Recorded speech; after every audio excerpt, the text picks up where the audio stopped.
नमस्कार, स्वागत है आप सभी को।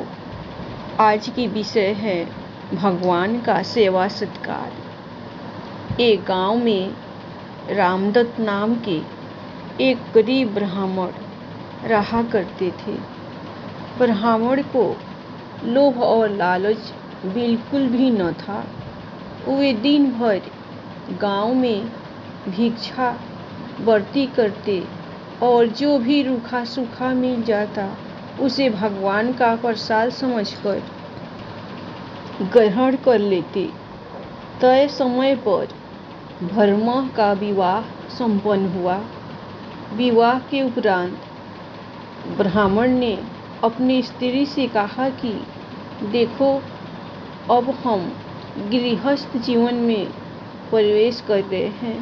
गृहस्थ जीवन का सबसे पहला नियम होता है अतिथि का सत्कार करना, गुरु आज्ञा का पालन करना और भजन कीर्तन करना। मैं चाहे घर में रहूं न रहूं, लेकिन घर में अगर कोई अतिथि आए तो उनका बड़े अच्छे से अतिथि सत्कार करना। चाहे हम भूखे रह जाए, लेकिन हमारे घर से कोई भी भूखा जाए न पाए।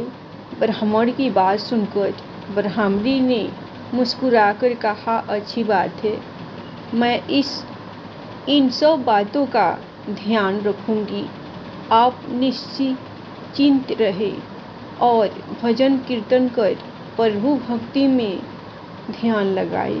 ब्राह्मण और ब्राह्मणी सुखी सुखी अपना जीवन यापन करने लगे। ब्राह्मण रोज सुबह अपने घर से भिक्षावृत्ति के लिए आसपास के गांव में जाते और जो कुछ भी मिलता उसे प्रभु इच्छा मांगकर ग्रहण करते। ब्राह्मण के घर की स्थिति बहुत ही सामान्य थी। कभी कभी तो दोनों पति पत्नी को भूखा ही सोना पड़ता, लेकिन फिर भी दोनों पति पत्नी सुखी सुखी अपना जीवन यापन कर रहे थे। मन में कोई भी द्वेष और लालच न था। भगवान बड़े लीलाधर है। वे देवलोक में बैठे बैठे सब कुछ देखते हैं। उनकी लीला बड़ी विचित्र है। वे समय समय पर अपने भक्तों के दुख हरने किसी न किसी भेष में आते रहते हैं। वे हमेशा अपने भक्तों की परीक्षा लेते हैं।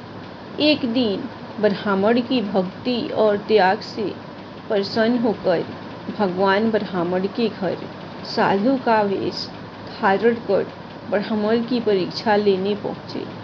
भगवान ब्राह्मण के घर के बाहर बने चबूतरे पर बैठे और भिक्षा के लिए आवाज लगाई।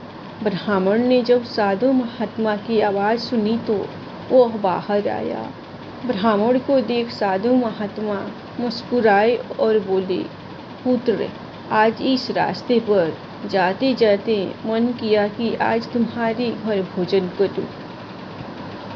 ब्राह्मण ने प्रसन्नतापूर्वक साधु महात्मा को नमन किया और बोला, महाराज, बड़ी अच्छी और प्रसन्नता की बात है कि आज आप में हमारे घर भोजन करने के लिए पधारे हैं। आइए भीतर चलिए। इतना कहकर ब्राह्मण साधु महात्मा को घर के भीतर ले आया और बिछौना बिछाकर विश्राम के लिए निवेदन किया। देवलोक से उस दिन ब्राह्मण को भिक्षा में एक दाना न मिला था। उसने रसोई में जाकर देखा तो रसोई में अन्न का एक दाना न था। ब्राह्मण ने सोचा, अब क्या करे। आज तो भिक्षा में कुछ भी नहीं मिला। हम तो भूखा रह सकते थे, घर आए अतिथि को भूखा कैसे जाने दे। घर में फाटे पुराने कपड़ों और बर्तन के अलावा कोई भी सामग्री न थी। ब्राह्मण ने अपनी स्त्री से कहा कि आज हमारे घर से अतिथि भूखा ही चला जाएगा। हमने आज तक भगवान की जो भी भक्ति की है उसका कोई मोल न रह जाएगा। ब्राह्मण की पत्नी ने कहा, आप घबराते क्यों हैं? कुछ न कुछ जतन तो हो ही जाएगा। पत्नी की बात सुनकर ब्राह्मण ने ब्राह्मणी से पूछा, तेरे पास कोई गहना है?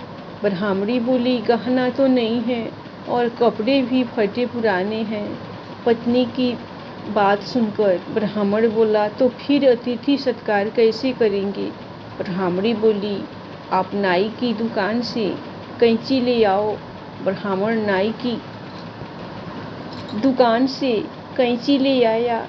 ब्राह्मणी ने अपने सर के केस अंदर से काट लिए और बाहर से केस बांध ली।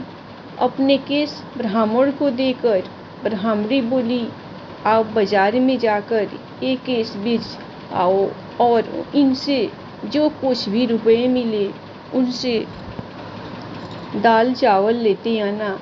ब्राह्मण बाजार गया और केस बेचकर बाजार से दाल चावल ले आया। दोनों पति पत्नी ने बड़े आदर से साधु महाराज को भोजन कराया। भोजन कर साधु महात्मा बोले, वतस इस भरी दोपहर में अब मैं कहाँ जाऊँगा, इसीलिए आज दिन में तुम्हारे यहाँ विश्राम कर लेता हूँ। साधु महाराज की बात सुनकर ब्राह्मण ने प्रसन्नतापूर्वक कहा, बड़ी अच्छी बात है महाराज, आपकी सेवा का इससे अच्छा अवसर नहीं मिल सकता। इतना कहकर ब्राह्मण साधु महाराज के चरणों के पास बैठकर उनके पैर दबाने लगा और परेशानी महाराज के शाम के भोजन की थी। ब्राह्मण फिर महाराज के भोजन की चिंता करने लगा। अपनी पति को चिंता में देख ब्राह्मणी बोली, आप व्यर्थ चिंता न करें, मैं हूँ, न कुछ ज़्यादा हो जाएगा। शाम को ब्राह्मणी ने अपने सर के बचे हुए केस काटकर ब्राह्मण को दी और ब्राह्मण से दाल चावल खरीद लेने को कहा। ब्राह्मण बाजार से दाल चावल ले आया।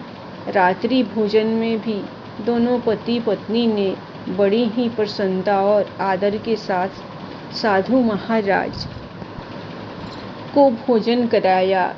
भोजन करने के बाद साधु महात्मा बड़े प्रसन्न हुए और बोला, वतस तुम्हारे प्रेम से मैं तृप्त हो गया हूँ, लेकिन अब इस अंधेरे में कहाँ जाऊँगा। सोच रहा हूँ आज रात्रि यहीं विश्राम कर लूँ। साधु महाराज की बात सुनकर ब्राह्मण बोला, महाराज ये जो कुछ भी है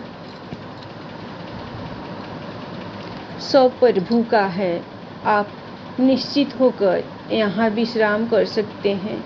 ये मेरा सौभाग्य है कि मुझे आपकी सेवा करने का अवसर प्राप्त हो रहा है। इतना कहकर दोनों पति पत्नी साधु महात्मा के चरणों में बैठ गए। साधु महात्मा के सो जाने के बाद महात्मा के चरणों में ही दोनों पति पत्नी सो गए। जब दोनों पति पत्नी सो गए तो बाबा जी जाग बैठे और उन्होंने ब्राह्मण को आशीर्वाद दिया कि तुम्हारे सारे दुख दर्द दूर हो जाए, तुम्हारी पत्नी के केस भी लौट आए और धन धान्य से घर भर जाए। इतना कहकर साधु महात्मा अंत ध्यान हो गए। सुबह जब ब्राह्मण और उसकी पत्नी उठे तो उन्होंने देखा कि उनके कपड़े ठीक हो गए थे, ब्राह्मणी के केस भी वापस आ गए थे, लेकिन साधु महात्मा कहीं दिखाई नहीं दे रहे थे। उन्होंने सोचा हो न हो वे कोई पहुँचे हुए साधु महात्मा थे जो हमें आशीर्वाद स्वरूप ये सब दे गए हैं। ब्राह्मण ने जब अपने घर को देखा तो वह रोने लगे कि महाराज, हमने आपको पहचाना नहीं। कहीं हमसे महाराज की सेवा में कोई कमी तो नहीं रह गई। हम अनजान थे महाराज, हमें क्षमा करो। ब्राह्मण की विनती सुनकर भगवान प्रकट हुए और बोले, तुम्हारे प्रेम पूर्वक भोजन करवाने से मैं बहुत तृप्त हुआ, तुम सुखी रहो। इतना कहकर भगवान अंत ध्यान हो गए। धन्यवाद। कहानी आप लोगों को पसंद आए तो आप लोग एक लाइक सब्सक्राइब भगवान के लिए दिल खुलकर ज़रूर कीजिएगा। हमेशा खुश रहिए, अपना ख्याल रखिए।